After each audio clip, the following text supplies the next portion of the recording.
Bismillahirrahmanirrahim. Assalamualaikum warahmatullahi wabarakatuh. Nahmaduka ya ghafuru ya syakuru wa salli wa sallim wa barik ala sayyidina Maulana Muhammadin wa ala alihi wa sahbihi wa sallam. Yang sangat saya hormati, juga kita hormati, semua kita menghormati Bapak Wakil Presiden Republik Indonesia, Profesor Dr. Haji Ma'ruf Amin. Yang saya sangat hormati, Ketua Happy Trend, Kiai Haji Muhammad Fasibah Hasbuah, juga keluarga. Yang saya hormati Bapak Ferry Warjio sebagai Gubernur Bank Indonesia, Haji Yaakob Khalil sebagai Menteri Agama, Kofifa sebagai Gubernur Jawa Timur, juga Kiai Haji Marzuki Mustamar sebagai Ketua PWNU Jawa Timur. Dalam munajat ini sengaja akan saya sampaikan hal-hal yang ringan, tapi itu menjadi solusi, menjadi jalan keluar bagi kita semua sebagai bangsa Indonesia. Ada banyak catatan sejarah. Dulu kita pernah sukses menghadapi penjajah, juga masyarakat dengan segala kesederhanaannya. Tapi yang menjadikan mereka kuat adalah bermental kullukum ra'in wa kullukum mas'ulun an ra'iyati. Semua kita bertanggung jawab terhadap proses sosial, terhadap proses kemerdekaan, juga terhadap proses berbangsa dan bernegara. Mental ra'in ini, mental menjaga, mental memberi, mental bertanggung jawab, ini yang menjaga kita. Sehingga dulu para TNI, para pejuang itu di kampung-kampung dikasih ketela, dikasih gembili, dikasih hui, bisa makan. Gara-gara punya mental memberi ini bangsa kita merdeka. Dalam sejarah paling terkenal adalah ketika perang Tabuk. Itu sahabat yang saking miskinnya itu punya beras, misalnya di Indonesia kayak beras 2 kilo dikasihkan Nabi 1 kilo, yang 1 kilo untuk keluarganya. Sehingga anggaran perang ini tidak untuk biaya makan, tapi tetap untuk anggaran perang. Karena orang-orang menanggung makannya sendiri. Ini yang penting sekali supaya kita ngadepin pandemi, juga ngadepi problem. Masyarakat ini kita apresiasi, mereka juga ikut berjuang untuk menjaga ketertiban bangsa Indonesia. Bayangkan kalau kita semua ini kriminal, itu penjara penuh dan negara tidak akan mampu menampung kita semua karena kita melakukan kriminalitas, juga keuangan kita tidak cukup. Jadi sekedar tidak melakukan kesalahan itu sudah bagian dari kehebatan kita sebagai bangsa Indonesia. Itu yang dimaksud Nabi, kullukum ra'in wa kullukum mas'ulun an ra'iyati. Itu sebagai mukadimah untuk refleksi atau munajat kemerdekaan. Dan kita sering baca Quran. Kadang-kadang Allah Ta'ala itu suka ngendikan yang ringan-ringan. Allah Ta'ala yang Tuhan ketemu Nabi Musa yang berstatus kalimuwah. Kalimuwah itu seorang Nabi yang setiap punya problem itu komunikasi langsung dengan Allah Ta'ala. Saking terkenalnya Nabi Musa sering munajat, sampai ketika beliau sakit gigi, itu langsung matur kepada Allah Ta'ala, ya Allah saya ini sakit gigi. Jadi tidak ke dokter, tidak ke tabib, tapi langsung ke Allah Ta'ala. Bersama Allah Ta'ala dikasih tahu, coba kamu ngunyah rumput ini, jenis ini. Setelah dikunyah, Nabi Musa sembuh. Suatu saat beliau sakit gigi lagi. Tidak lagi konsultasi dengan Allah, tapi langsung nyari rumput itu, kemudian dikunyah tambah sakit. Tambah sakit, Nabi Musa tanya, ya Allah ini sesuai resep pertama, kenapa tambah sakit?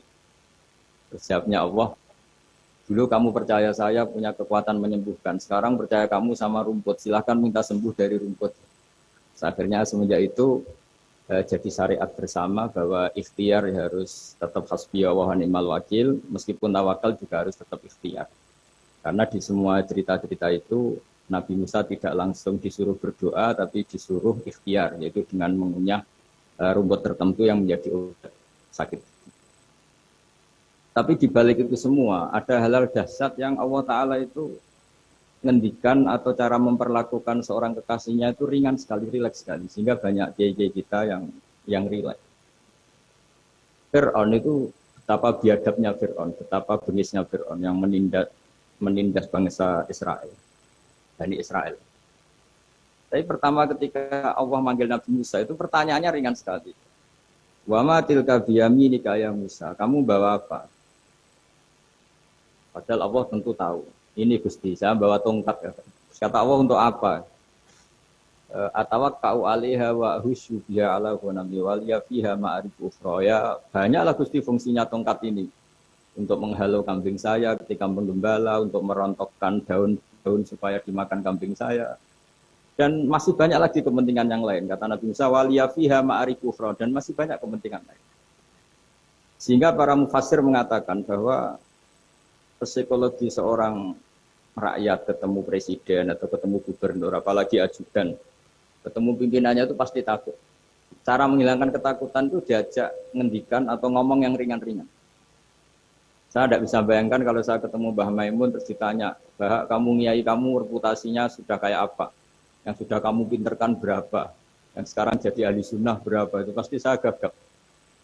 Sama ketika gubernur ditanya menteri dalam negeri atau ditanya atasannya lagi prestasi, pasti gagap. Sehingga kadang-kadang bangsa ini kalau antar pejabat ketemu ya makan-makan. Kalau ketemu kadang ngendikan yang ringan-ringan. Itu sebetulnya bukan hal yang salah. Karena dalam kecapean seperti ini hal-hal yang ringan itu adalah obat, adalah solusi. Sehingga Nabi Musa tidak ditanya, kamu jadi nabi reputasi kamu apa? Lalu ditanya yang ringan. Wa ma tilka biyaminika ya Musa. Qala ya asaya atawakka'u 'alaiha. Hal itu juga yang kadang-kadang Nabi kalau ditanya, ayat Islam ya khairun ya Rasulullah, Islam yang terbaik itu gimana ya Rasulullah? Jawabannya Nabi itu unik, kadang hanya jawab it'amut ta'am. It'amut ta'am wa ifsa'us salam alaman arofta malam ta'rif. Ya Islam yang baik itu ya pokoknya makan-makan itu, kalau ketemu teman ya makan-makan, kalau ketemu. Lalu dibalik keriangan ini, dibalik ketenangan ini atau keriangan ini, dibalik hal-hal yang sederhana ini, terjadi fikih yang luar biasa. Ini tadi saya nanti sampainya ke Fikren. Terjadi fikih yang luar biasa. Ketika ahli fikih mengatakan senyum itu sunnah karena tidak wajib, tidak berdoa. Tapi konsekuensi hukumnya bisa wajib. Ya tadi misalnya kita punya istri solihah, tentu kita butuh happy. Yang istri kita misalnya judes, yang tidak istri kita ramah senyum. Maka ini ada persaingan halal dan haram. Dan haram ini bisa menang hanya modal senyum. Yang halal karena berusaha kalah. Sehingga dalam konteks tertentu maka yang dikatakan Nabi senyum itu sunnah. Itu tidak dimanai ulama sunnah dengan arti tidak wajib. Tapi sunnah dengan arti perilakunya orang-orang soleh. Untuk kompetisi itu pasti senyum. Karena tidak kebayang kalau yang soleh, yang baik itu bawaannya tanfir, menjadikan orang lain lari. Sementara yang batil menjadikan orang lain tertarik. Ini jangan sampai terjadi. Sehingga Islam kadang-kadang mengajarkan kita hal-hal yang ringan tadi. It'amut ta'am. Ya kalau ketemu teman ya makan-makan. Kita tidak bisa bayangkan misalnya komunitas orang-orang bandar narkoba kalau ketemu anak buahnya makan-makan, rileks. Sementara kita yang soleh-soleh, masjidnya minta ampun. Sehingga orang terus kapok berteman orang soleh karena batil. Terus mencari berteman orang batil karena sahab. Begitu juga di perdagangan. Di perdagangan kita ingin produk halal ini menjadi inspirasi kita, menjadi mental kita. Sehingga barokahnya produk halal ini, kita tidak butuh lagi produk yang haram. Wa aghnina bi halalika an haram. Semoga dengan halalmu ya Allah, kita tidak butuh lagi haram. Misalnya orang-orang soleh itu kalau sholat senangnya minta ampun. Bisa sholat saf awal senangnya minta ampun. Menemukan imam masih takbir, senangnya minta ampun. Sehingga kesenangan-kesenangan ini menjadi tidak perlu lagi senang hal-hal yang haram. Makanya saya ikut mengapresiasi Happy Trend ini semoga jadi sistem perdagangan yang menjadikan orang itu jauh dari haram. Di antara haram dalam Islam adalah kita tidak punya harta kemudian menjadi beban bagi orang lain. Fayaku nakalan alan nas, menjadi beban orang lain. Sehingga di makalah Imam Ghazali paling terkenal diantaranya muru'ah. Muru'ah itu harga diri seseorang itu punya uang, punya harta. Kata Imam Ghazali menyitir dua makalah orang sebelumnya. Apa etika orang kalau ketemu teman? Kata orang itu jawabnya bawa uang katanya. Pokoknya kelihatan cukup. Karena kalau kita ketemu teman, misalnya di Jakarta, orangnya kelihatan hanya sanggup sak perjalanan, mesti pikiran pertama wah nyangoni gitu, karena dia tidak akan kuat beli tiket. Jadi belum sudah jadi problem. Sehingga di di Ikhya di bab Adabul Kasbi, terus di situ disebut Fadhailul Kasbi, keutamaan-keutamaan orang kerja, itu di situ diceritakan betapa pentingnya orang itu kerja, punya aktivitas ekonomi, baik berdagang maupun bercocok tanam maupun apa saja. Karena di antara etika berteman itu kata ulama ini punya uang, karena nanti si Sohibul Bait ini tidak kepikiran macam-macam. Jadi saya tidak akan cerita panjang lebar, cuma saya pastikan bahwa kegiatan halal itu harus dominan dan harus asik. Karena nanti kalau dalam kompetisi kita yang bernegara sehat, bawaannya marah-marah, orang yang salah bawaannya senyum, pasti pertarungan ini akan dimenangkan yang salah. Begitu juga yang orang bawa kebenaran, bawaannya pikir, sementara yang bawa kebatilan, dermawan, pasti kita akan kalah. Di sini pentingnya ngaji usul fikih, bahwa sebagaimana tadi yang beberapa kali disinggung oleh Kiai Haji Ma'ruf Amin, saya suka sekali karena beliau sering menghentikan kaidah-kaidah juga usul fikih, bahwa masalah pandemi ini atau masalah bangsa ini itu masalah bersama, bukan masalah pejabat saja, bukan tanggung jawab pejabat saja. Karena dalam Islam diajarkan siapapun yang punya kemampuan ikut membantu itu ya wajib. Jadi ukurannya itu siapapun, bukan yang sedang bertugas. Kalau semuanya profesional bisa habis bangsa ini. Misalnya kita melihat orang tenggelam, terus biarin aja kita tidak SAR kok, tidak tim yang penyelamat tenggelam. Kita melihat orang kecelakaan, saya tidak satlantas, biar aja. Tidak bisa seperti itu. Meskipun kita kiai, kalau melihat orang kecelakaan ya ditolong. Meskipun kita tidak profesi itu, kalau berkesempatan ya menolong. Kalau semuanya profesional bisa habis bangsa ini, karena nanti orang tenggelam nunggu tim SAR datang baru nolong. Nanti ada orang kecelakaan nunggu kasat lantas datang baru nolong. Ya tidak seperti itu. Ukurannya kalau dalam fikih ya man lahu qudratun 'alal fi'li, yang mampu melakukan ya harus melakukan. Jadi saya terima kasih sekali sama Kiai Haji Hasib, sama semua keluarga Tambak Beras, bahwa aktivitas dulu yang dilakukan bahwa Hafazullah sebagai pedagang, sebagai importer kain, sebagai penggerak ekonomi bangsa Indonesia, dan dulu gerakan-gerakan dari Indonesia juga dimulai dari serikat dagang. Ini semoga berkah dan menjadikan kita berenergi, kita punya kemampuan untuk riayah, untuk menjaga bangsa ini. Bukan menunggu dikasih. Tapi kalau kita ikut mentalnya riayah, memberi, menjaga, pasti mental kita ini bersama-sama menjaga. Tapi kalau mental kita tidak ikut bertanggung jawab, miskin nyalakan Menteri Keuangan, tidak pinter nyalakan dia, ribet. Nanti kalau banyak musibah nyalahkan dia, doanya tidak mandi. Wong ada musibah itu karena sanksi orang-orang yang nggak jelas, malah kita disalahin, kan ya ribet. Nanti kalau salah-salahan gitu terus ribet. Alhamdulillah kita tidak punya mental seperti itu. Kita ikut semuanya berdoa, Rabbana dzalamna anfusana, kita semuanya merasa salah. Karena ya tadi termasuk salah adalah misalnya pernah suatu saat Nabi Ayub ditanya istrinya, kenapa engkau sebagai Nabi tidak minta doa di entasnya musibah pada diri engkau? Saya sehat sudah berapa tahun? Ya sekitar sekian puluh tahun. Saya sakit baru sekian bulan. Masih lama mana? Ya lama sehatnya. Ya sudah, saya tetap akan jaga syukur itu.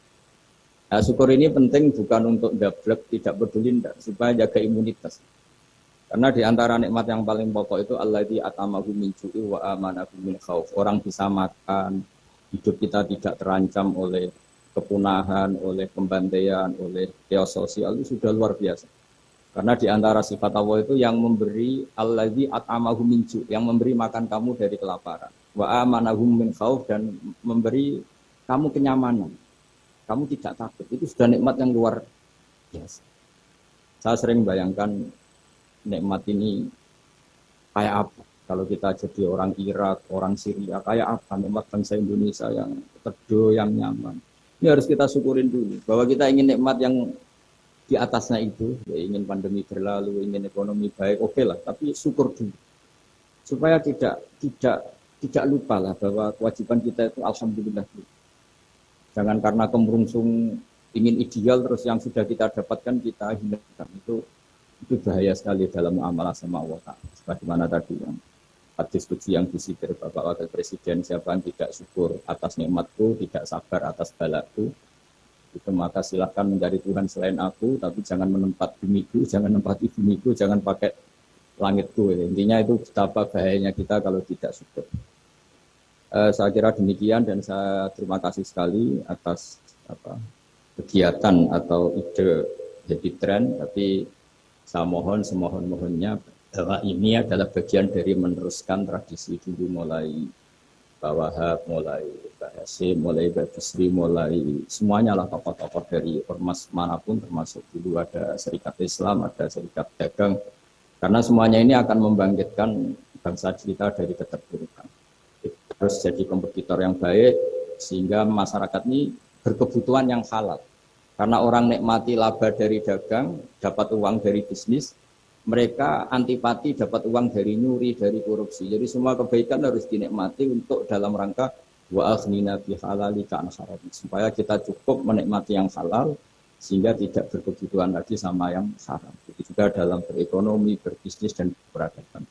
Saya kira demikian dan mohon maaf karena tadi saya harus ngaji dulu ilmu haram sehingga ada bisa ngikuti mulai awal. Dan terima kasih. Assalamualaikum warahmatullahi wabarakatuh.